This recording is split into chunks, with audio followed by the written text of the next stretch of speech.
ये देखें, हुकूमत अभी एक दो काम कर रही है। एक तो ये कि इमरान खान को जितनी अजियत पहुंच सकती है वो पहुंचा रही है। दूसरा ये कि वो पार्टी के अंदर तफरीक डालने की कोशिश कर रही है। कभी अलीमा खान साहिबा का नाम ले रहे हैं कि जी उन्होंने वेटो कर दिया, कभी पार्टी के अंदरूनी इख्तिलाफात की बात हो रही है। ये बिल्कुल गलत है, ऐसी कोई बात नहीं है। अलीमा खान साहिबा हमारे काबिल एहतराम है, इमरान खान की बहन है।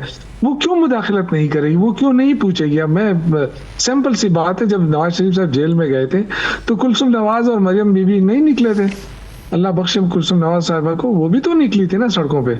तो ये कहना कि जी वो क्यों सियासत में आए या वो सियासत करें, सियासत नहीं है भाई। इमरान खान की बहनें हैं, वो अपने भाई को बचाने की अपनी अपनी जो कोशिश है वो कर रही हैं, और उससे पार्टी को फायदा हो रहा है। पार्टी को मतलब एक किस्म का बूस्ट मिल रहा है कि उनकी बहनें उनके साथ खड़ी हैं।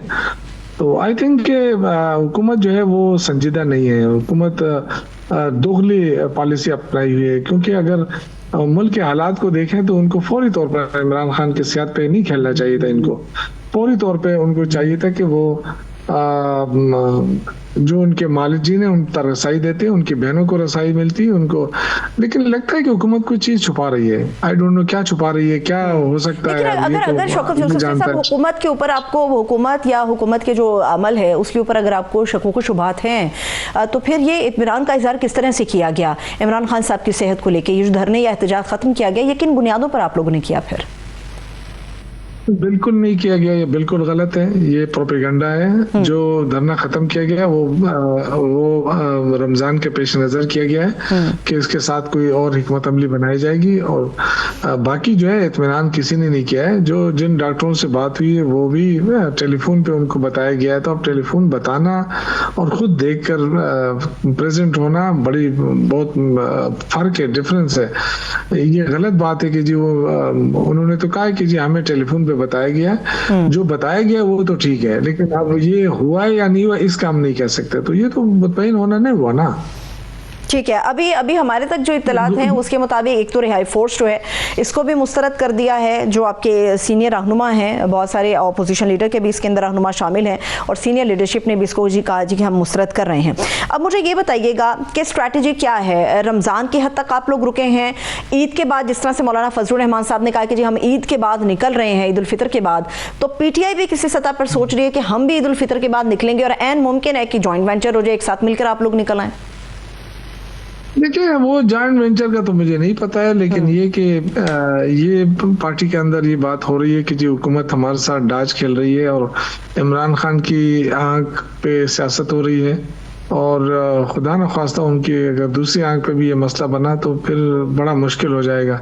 इसलिए अब संजीदगी के साथ पार्टी सोच रही है कि जी अगर तहरीक चलानी है तो फिर भरपूर तहरीक चलानी होगी, फिर पूरे मुल्क से लोगों को निकालना होगा, पूरे मुल्क के लोग। अभी तो ये था ना कि किसी पार्टी लीडर की तरफ से अभी तक ऐलान नहीं हुआ कि जी निकले आप।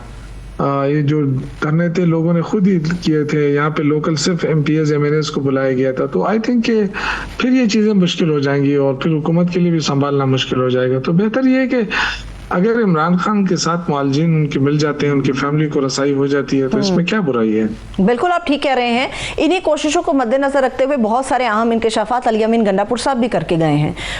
वो इमरान खान साहब से मुलाकातों का मामला हो या इमरान खान साहब की रिहाई के लिए काविशें हों, तो उसके ऊपर तो वो कहते हैं कि मैंने हाथ जोड़ जोड़ के सबसे कहा कि भाई पहले इमरान खान साहब को निकलने दो, बाकी चीज़ें बाद में हो जाएंगी। उनके बयानात में कहूँ या इल्ज़ामात कहूँ, वो उनसे आप कितने मुत्तफिक हैं कि गंडापुर साहब दुरुस्त फरमा रहे हैं जो वो बातें करके गए हैं? ये तो उनको पता होगा, क्योंकि मैं तो इतना करीब नहीं था। लेकिन आप पार्टी का बहुत बड़ा नाम है शौकत यूसुफ साहब, बहुत पुराने साथी हैं पाकिस्तान तहरीक इंसाफ के। बहुत शुक्रिया, लेकिन ये कि मुझे उन्होंने जब बात की, वो सीएम रह चुके हैं, जाहिर है वो झूठ तो नहीं बोल रहे होंगे। उन्होंने जाहिर कुछ कहा होगा, जो भी किया है वो कहा है उन्होंने, दुरुस्त कहा होगा, लेकिन मेरे इल्म में ऐसी कोई बात नहीं है। तो इसलिए मैं ना उसको गलत कह सकता हूँ ना ठीक कह सकता हूँ। मेरे इल्म में ऐसी कोई बात नहीं है। हाँ, ये यहाँ तक पता है कि 2-3 दफा जो है वो खान साहब को ऑफर हुई है, डील की ऑफर हुई है, लेकिन वो डील उन्होंने एक्सेप्ट नहीं की। उनसे कहा गया कि जी आप बनीगाला चले जाएं और इस हुकूमत को चलने दें और इस हुकूमत के खिलाफ आप आवाज भी ना उठाएं। ये वो डील है माजरत के साथ शौकत साहब, ये वो डील है जो नवंबर के एहतजाज के दौरान दी गई थी, या उसके बाद ये कोई डील ऑफर हुई है? के दौरान भी दी गई थी और अगस्त में भी दी गई थी। अच्छा। और उन्होंने उसको रिजेक्ट किया। उन्होंने कहा कि मैं इस तरह नहीं निकलना चाहता, मैं जो अगर बाहर मैंने आना है तो आप जाली मुकदमात खत्म करें और मैं अदालतों के जरिए बाहर आना चाहता हूँ। खान साहब का यही, और आज भी उनका यही मौकफ है कि मैं सिर्फ अदालती फैसले से बाहर आना चाहता हूँ, किसी डील के जरिए बाहर नहीं आऊंगा। ठीक है, यानी कि हर वो कोशिश जो डील के जुमरे में आएगी, इमरान खान साहब उससे सहमत नहीं होंगे, मुत्तफिक नहीं होंगे।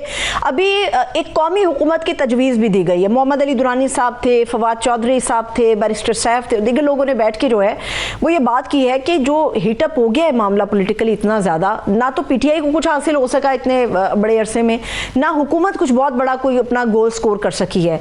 तो कौमी हुकूमत की जो बात है उसके लिए क्या आप लोग तैयार होंगे? कौमी हुकूमत अब से पीटीआई बाहर है ना, बाकी तो सारी हुकूमत में मौजूद है, इनसे तो पाकिस्तान नहीं चल रहा है। आपके पास भी तो केपी का सूबा है यूसुफ साहब, आपके पास कौमी तो हुकूमत केपी है। कोई मसले का हल नहीं है, मसले का हल सिर्फ शफाफ इलेक्शन है, जिसका मैंडेट है उसको दिया जाए ताकि मुल्क आगे बढ़े। देखिए इस वक्त आपकी तिजारती खसारा है वो कितना बढ़ चुका है, हाफ से भी ज्यादा हो गया। आप देखें ना कि आपका जो एक्सपोर्ट है वो तो हाफ रह गई है, इम्पोर्ट आपकी बढ़ गई है। तो आपको तो और कारखाने बंद हो रहे हैं, 150 के करीब कारखाने बंद हुए हैं पंजाब के अंदर, 1 लाख से ज्यादा लोग बेरोजगार हो गए हैं। और जब तिजारती खसारा आप पूरा नहीं कर सकते तो आप मुल्क को कैसे चलाएंगे? कर्जों पे तो मुल्क नहीं चलता। 80,000 अरब से ज्यादा कर्जा आपने ले लिया तो मुल्क किसके सहारे पे आप छोड़ रहे हैं? गरीब बेचारे लोग बाहर बैठे, उनको नौकरी नहीं मिल रही है, कारोबार नहीं है, तो महंगाई हद से ज्यादा है। सोलर का बात हुई और सोलर पे भी आपने टैक्स लगा दिया, मतलब कोई चीज आप छोड़ नहीं रहे हैं कि लोगों की कोई सहूलत मिले लो आम आदमी को।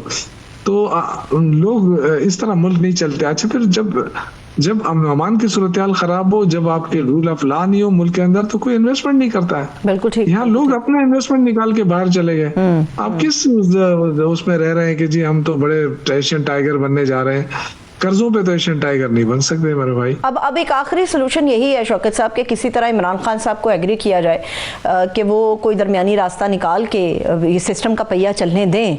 तो ऐसे सूरत में फवाद चौधरी साहब कह रहे हैं कि मैं खान साहब को मना सकता हूँ। वो हमेशा से ये दावा कर रहे हैं, वो आज भी उन्होंने कहा खान साहब को मैं मना सकता हूँ। अगर वो मना सकते हैं तो क्या आप लोग ये ऑप्शन इख्तियार करेंगे कि भाई चौधरी साहब को आगे भेजते हैं कि जाएं आप मना लें? हमें तो पहली बात ये कि हमें छोड़े तो सही ना। 2 दफा मेरा नाम आया, हमें तो छोड़ा ही नहीं मुलाकात के लिए। मुलाकात होगी तो बात बनेगी।